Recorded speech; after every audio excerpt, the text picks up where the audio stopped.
ನಮಸ್ಕಾರ. ಪ್ರತಿ ವರ್ಷ ಜಗತ್ತಿನಿಂದ ಸುಮಾರು 9 ಭಾಷೆಗಳು ಕಳೆದು ಹೋಗ್ತಾ ಇವೆಯಂತೆ. ಒಂದೊಂದು ಭಾಷೆಯ ಜೊತೆಗೂ ಒಂದಷ್ಟು ಸಂಸ್ಕೃತಿ, ಒಂದಷ್ಟು ಜ್ಞಾನ ಕಳೆದು ಹೋಗ್ತಾ ಇದೆ. ನಾಳೆ ನಮ್ಮ ಭಾಷೆಯ ಜೊತೆಗೆ, ನಮ್ಮ ಸಂಸ್ಕೃತಿಯ ಜೊತೆಗೆ ಹಾಗಾಗಬಾರ್ದು ಅಂತಾದರೆ ನಾವೀಗಲೇ ಎಚ್ಚೆತ್ತುಕೊಳ್ಬೇಕು. ಈ ನಿಟ್ಟಿನಲ್ಲಿ ಶ್ರೀ ಸಂಸ್ಥಾನದವರ ಸ್ವಭಾಷಾ ಚಾತುರ್ಮಾಸ್ಯ ತುಂಬ ಮಹತ್ವದ ಹೆಜ್ಜೆ.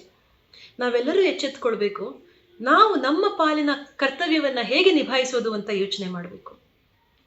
ಭಾಷೆ ಕೇವಲ ಸಂವಹನಕ್ಕೆ ಸೀಮಿತ ಅಲ್ಲ.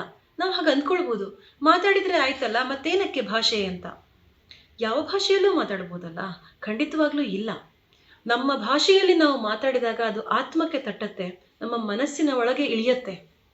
ಚಿಕ್ಕ ಮಕ್ಕಳಿಗೆ ಮಾತೃಭಾಷೆಯಲ್ಲೇ ಪಾಠವನ್ನ ಮಾಡಬೇಕು ಅನ್ನೋದು ತುಂಬ ಪ್ರಚಲಿತ ಇರುವಂತಹ ವಿಚಾರ. ಹಲವು ದೇಶಗಳಲ್ಲಿ ಇದನ್ನ ಕಡ್ಡಾಯ ಕೂಡ ಮಾಡಿದ್ದಾರೆ. ಮಕ್ಕಳು ಯಾವಾಗ ಮಾತೃಭಾಷೆಯನ್ನೇ ಮೊದಲಾಗಿ ಕಲಿತಾರೆ, ಅವರ ಮೆದುಳಿನ ಬೆಳವಣಿಗೆ ಚೆನ್ನಾಗಾಗತ್ತೆ, ಚಿಂತನಾ ಸಾಮರ್ಥ್ಯ ಹೆಚ್ಚಾಗತ್ತೆ, ವಿಚಾರಗಳನ್ನು ಗ್ರಹಿಸುವಂಥ ಸಾಮರ್ಥ್ಯ ಕೂಡ ಹೆಚ್ಚಾಗತ್ತೆ. ಜೊತೆಗೆ ನಾಳೆ ಹೊಸ ಹೊಸ ಭಾಷೆಗಳನ್ನು ಕಲಿಯೋದಕ್ಕೆ ಕೂಡ ಮಾತೃಭಾಷೆ ಒಂದು ಅಡಿಪಾಯವಾಗಿ ಕೆಲಸ ಮಾಡುತ್ತೆ. ಆದ್ದರಿಂದ ಮಕ್ಕಳಿಗೆ ಮಾತೃಭಾಷೆಯನ್ನು ಮೊದಲಾಗಿ ಕಲಿಸಬೇಕು. ತುಂಬ ಜನ ಹೇಳ್ತಾರೆ, ಶಾಲೆಯಲ್ಲಿ ನಮ್ಮ ಮಗುಗೆ ಕನ್ನಡ ಕಲಿಸಲೇ ಇಲ್ಲ, ಹಾಗಾಗಿ ಕನ್ನಡ ಬರೋದಿಲ್ಲ ಅಂತ. ಶಾಲೆಯವ್ರಿಗೋಸ್ಕರ ಯಾಕೆ ಕಾಯಬೇಕು? ನಾವು ಯಾಕೆ ಕಲಿಸಬಾರ್ದು ನಮ್ಮ ಮಗುಗೆ? ನಮ್ಮ ಮನೆಯಲ್ಲಿ ನಾವು ಅದನ್ನೇ ಮಾಡಿದ್ವಿ. ನನ್ನ ಮಗನಿಗೆ ಚಿಕ್ಕಂದಿನಿಂದ ಕನ್ನಡ ವರ್ಣಮಾಲೆಗಳನ್ನು, ಕನ್ನಡ ಪುಸ್ತಕಗಳನ್ನು ಕೊಟ್ಟಿದ್ವಿ. ಅದರ ಜೊತೆಗೇನೆ ನಮ್ಮ ಮನೆಗೆ ಪ್ರತಿನಿತ್ಯ ಕನ್ನಡ ದಿನಪತ್ರಿಕೆ ಬರ್ತಾ ಇತ್ತು. ಅಜ್ಜಿಯ ಜೊತೆಯೋ ನನ್ನ ಜೊತೆಯೋ ಅಥವಾ ಮನೆಯಲ್ಲಿ ಯಾರ್ದಾರ ಜೊತೆಗೆ ಕೂತ್ಕೊಂಡು ಅವನು ಕನ್ನಡ ದಿನಪತ್ರಿಕೆಯನ್ನು ಅವನ ಜೊತೆಗೆ ಓದ್ತಾ ಇದ್ವಿ. ನಾವು ಕನ್ನಡ ಪತ್ರಿಕೆಗಳನ್ನು ಓದ್ತಾ ಇದ್ವಿ, ಪುಸ್ತಕಗಳನ್ನು ಓದ್ತಾ ಇದ್ವಿ. ಆದ್ರಿಂದ ಅವನು ಶಾಲೆಗೆ ಹೋಗುವ ಮೊದಲು ಇಂಗ್ಲಿಷ್ ಭಾಷೆಯನ್ನು ಮಾತಾಡಲಿಲ್ಲ, ಬರೀ ಮಾತೃಭಾಷೆಯನ್ನೇ ಮಾತಾಡ್ತಾ ಇದ್ದ. ಶಾಲೆಗೆ ಹೋದ ಮೇಲೆ ಅವನು ಇಂಗ್ಲಿಷನ್ನು ಕಲಿತಂಥದ್ದು. ನಾವೆಲ್ಲರೂ ಈ ರೀತಿಯಾದಂತಹ ಪ್ರಯತ್ನಗಳನ್ನು ಮಾಡ್ಬೋದು.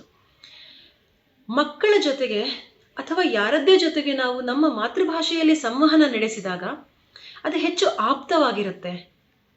ಅದರ ಜೊತೆಗೇನೆ ನಮ್ಮ ಭಾಷೆಯಲ್ಲಿರುವಂತಹ ಪದಗಳು, ಯಾವ ಪದಗಳನ್ನು ನಾವು ಕಳೆದುಕೊಳ್ತಾ ಇದ್ದೀವಿ, ಯಾವ ವಿಚಾರಗಳನ್ನು ನಾವು ಕಳೆದುಕೊಳ್ತಾ ಇದ್ದೀವಿ, ಅದನ್ನೆಲ್ಲ ಮತ್ತೆ ಮತ್ತೆ ಬಳಕೆಗೆ ತರಬಹುದು ನಾವು.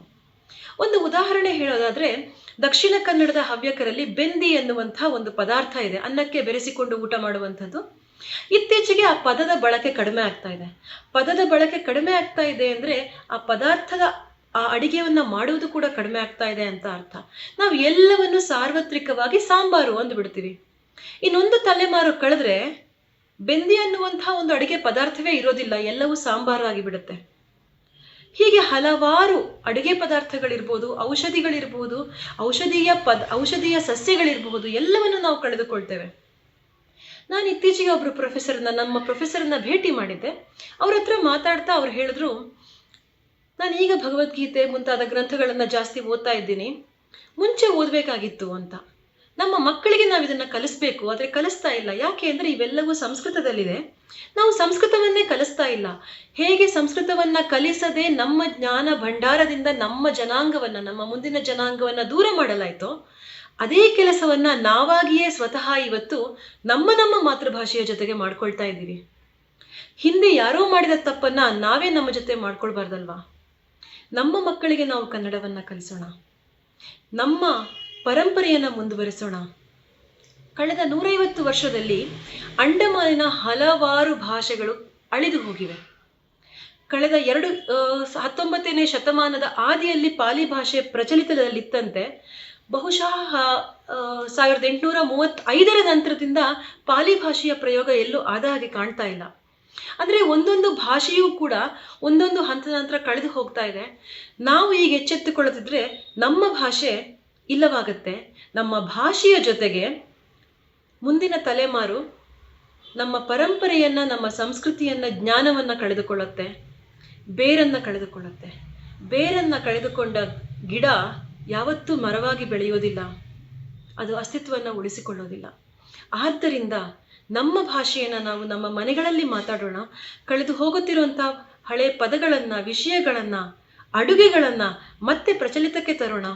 ನಮ್ಮ ನಡುವೆ ಮಾತೃಭಾಷೆಯಲ್ಲೇ ಸಂವಹನ ನಡೆಯಲಿ. ಹೇಗೆ ಇಂಗ್ಲಿಷ್ ಮಾತಾಡುವಾಗ ಕನ್ನಡದ ಪದ ಬಂದರೆ ನಮಗೆ ಅದು ಹಾಸ್ಯ ಅಂತ ಅನ್ಸುತ್ತೋ, ನಮ್ಮ ಭಾಷೆಯನ್ನು ಮಾತಾಡುವಾಗ ಸಾಧ್ಯವಾದಷ್ಟು ಬೇರೆ ಭಾಷೆಯ ಪದಗಳು ಬಾರದೇ ಇರೋ ಥರದ ಯೋಚನೆ ಮಾಡೋಣ, ಮಾತಾಡೋಣ. ನಮ್ಮ ಭಾಷೆಯನ್ನು ಉಳಿಸೋದು ನಮ್ಮ ಕೈಯಲ್ಲೇ ಇದೆ. ಆ ನಿಟ್ಟಿನಲ್ಲಿ ನಮ್ಮ ಪ್ರಯತ್ನ ನಡೀಲಿ. ನಮಸ್ಕಾರ.